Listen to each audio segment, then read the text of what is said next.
ভারত আর চীন দক্ষিণ এশিয়ার দুই পরাশক্তি। বিশ্বজুড়েই রয়েছে তাদের দাপট। দীর্ঘ কয়েক বছর ধরেই বিভিন্ন ইস্যুতে মুখোমুখি অবস্থানে দেশ দুটি। সীমান্ত বিরোধ, পাকিস্তান ইস্যু আর আঞ্চলিক প্রতিদ্বন্দ্বিতার কারণে বিশ্ব সম্প্রদায় সবসময় তাদের সম্পর্ককে দেখেছে সন্দেহ আর সম্ভাবনার মিশ্র চোখে। তবে নতুন করে আলোচনার জন্ম দিয়েছে সম্প্রতি চীনের পররাষ্ট্রমন্ত্রী ওয়াং ই এর ভারত সফর। দেশটির রাজধানী নয়াদিল্লিতে সফরে এসে তিনি বৈঠক করেছেন ভারতের পররাষ্ট্রমন্ত্রী এস জয়শঙ্করের সঙ্গে। বিশেষজ্ঞদের মতে এই বৈঠক শুধু আনুষ্ঠানিক কূটনীতি নয়, বরং অতীতের তিক্ততা ভুলে নতুন সম্পর্ক গড়ার গুরুত্বপূর্ণ পদক্ষেপ।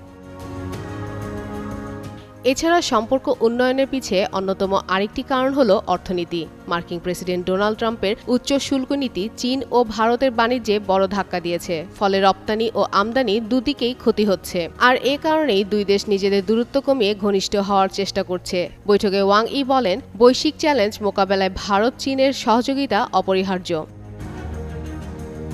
তবে পাকিস্তান ইস্যু এখনও বড় বাধা।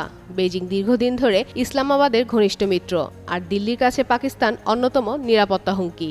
বিশ্লেষকদের মতে এই সমস্যার সমাধান ছাড়া সম্পর্ক পুরোপুরি মজবুত হবে না।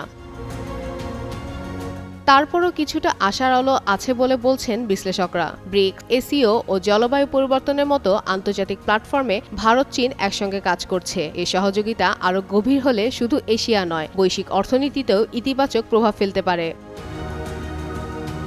সব মিলিয়ে ৩ বছরের টানাপোড়েনের পর দুই দেশ নতুন বন্ধুত্বের পথে হাঁটছে কিনা এখন সেটাই সবার কৌতূহল। সময়ই বলে দেবে দিল্লি ও বেইজিং সত্যি পারস্পরিক অবিশ্বাস কাটিয়ে নতুন অধ্যায় শুরু করতে পারে কিনা। ফাতেমা ফাতেজান, যুগান্তর নিউজ।